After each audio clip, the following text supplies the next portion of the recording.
All right, I've got a good one for you on a Friday. I've had a lot of people ask me about this one since I showed it on a little preview video, so why not do this one today from Firefly? This is the FFTL Classic Edition Rosewood.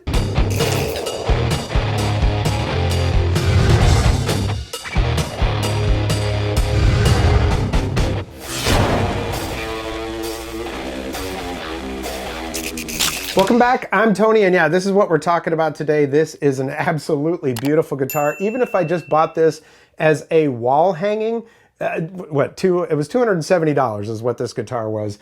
I paid more than that for paintings and stuff, so it's pretty enough that just as a wall hanging in art, it would be great. But it's not just that. It is a fantastic guitar, albeit heavy. This thing comes in at 10.7 pounds.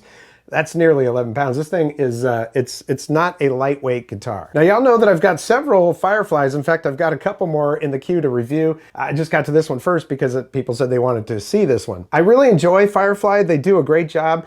Every one of the guitars that I've gotten from them, though, I've had to do just a little bit of setup on. This one, I have done absolutely zero setup on it. I've even left the strings on it that came with it. The strings are actually D'Addario. Well, maybe they're not D'Addario, but they are the ones with the colored ball ends on them, and that's what D'Addario makes. Now, I know when I got my first Firefly guitar, the strings were really nasty. I changed those things out first thing because they had that full-on metallic smell, and they made your fingers turn black after only 2 to 5 minutes playing. So this one hasn't done that.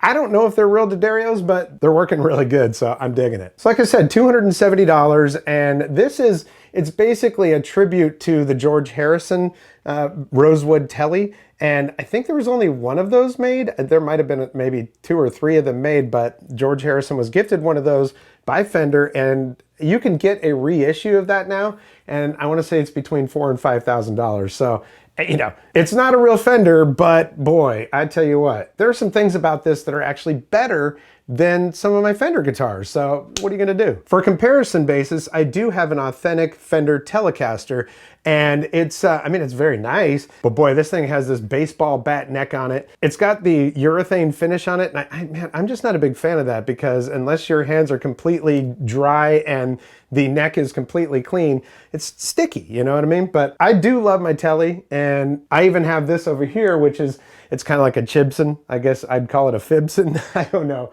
But I got that one off AliExpress, and we'll do that one later on, but that's a John 5 Ghost Telly. And it's gone as far as to actually saying Fender on the headstock and on the plate on the back of it, which this one doesn't even say Fender on the plate on the back of it. A couple of things I'll point out on an authentic Telly. The block back here where the neck goes, that neck joint on this one is just a block, right? Well, we'll see when we show you the Firefly how it is. And also, you know, you can get up to those higher frets, no problem, but it's not as comfortable because there's also no cut right there, right? I will say though, this is a lot lighter than the Firefly. But as you'll see here on the Firefly, got a nice cut around here so it's rounded, and then this nice scoop right there. Man, you can really get your hand up in that, so that is very nice. It's just such an elegant looking guitar, you know what I mean? Now, a lot of times on these Firefly guitars, your bridge is just a no-name thing or something, you know, but this is a Wilkinson bridge that's on here. They went a little bit further on this guitar. Also, on the authentic one, we just have standard tuners. These are locking tuners, and they're actually pretty good. I don't think I'm gonna be swapping these out. They work great. I haven't changed the strings yet on this one because I actually like the strings that are on it, but I have loosened and tightened all of the machines back here. So, you know, everything's working great and they're not sticky or anything like that. Now, another thing about this guitar is I tuned it, left it sitting for about 1.5 to 2 weeks, and usually coming back to a guitar because I live in the Outer Banks of North Carolina, it's very humid here. Usually by then I will have to tune it again. This one straight up tuned. So these tuning pegs are actually really, really good. They keep everything in tune, nice and solid. It has beautiful inlays on it, and the grain of the neck on here is good, and it's unfinished back here. Now, I maybe assume why they put finish on the fretboard. You can see in this picture right here that there's finish on the fretboard, and maybe that's because the authentic one also has that, but I'm glad they didn't put any finish on the back of this because I like that natural feel of the wood. That's what she said. And then check out the side of the guitar. You can see it's basically a thin piece of wood that's sandwiched by 2 bigger blocks of wood. Now, at first they were saying rosewood. It's not actual rosewood from what I understand, and I can't remember the terminology they use because once they're sold out, they take the listing down, and I forgot to take a screenshot of it. But the way that I understand it is that it's engineered wood or something like that. And I've had a couple people that made comments that were like, well, that can't possibly have good tone. Well, it actually does, so I'm not worried about that. Rosewood is a very expensive material because it's short in supply, and I think there are limits on how much you can use and all of that kind of stuff. So maybe it's that, what is that stuff called?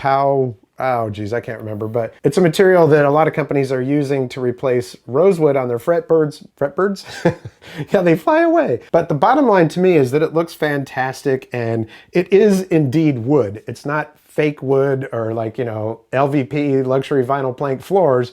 It's engineered like an engineered wood floor would be. Oh, pau ferro, that is the word that I'm looking for, but man, it's nice. But heavy. That said, even though it's heavy, it doesn't have a lot of neck dive. It's balanced well, so I'm liking that. Another thing I like about this over a standard Tele is that you've got that kind of spoke truss rod adjuster down there.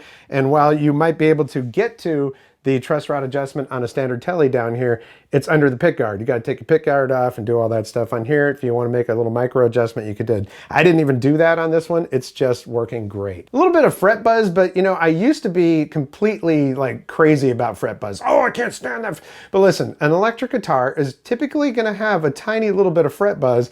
As long as it doesn't come through on the amp, then you're good to go. I mean, but you know, if it really bothers you, you can do a little bit more adjusting on it. But again, it's a $270 guitar, looks fantastic, and the headstock on here, it's actually like a classic Tele. Let's do this. Let's do a little side by side. There we go. Very, very similar in shape, but slightly different. Okay, so that's good. I don't know why, but on a Telecaster, that shape is just, it just looks so much better. All right, enough talking. Let's play this and show you what she sounds like.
Well, there we go, from the FFTL Classic Series from Firefly. That is the Rosewood Tele. I don't care if it's real rosewood or not. If it was real rosewood, I'd probably be paying $1,000 to $2,000, so I'm really not all that worried about it. The guitar plays and sounds great. It looks fantastic, and like I said, even if it was just for a wall hanging at $270, I paid more than that for paintings and stuff that I have around my house. So there we go. To me, she's a beauty and definitely a keeper. All right, let me put that down for just a second here.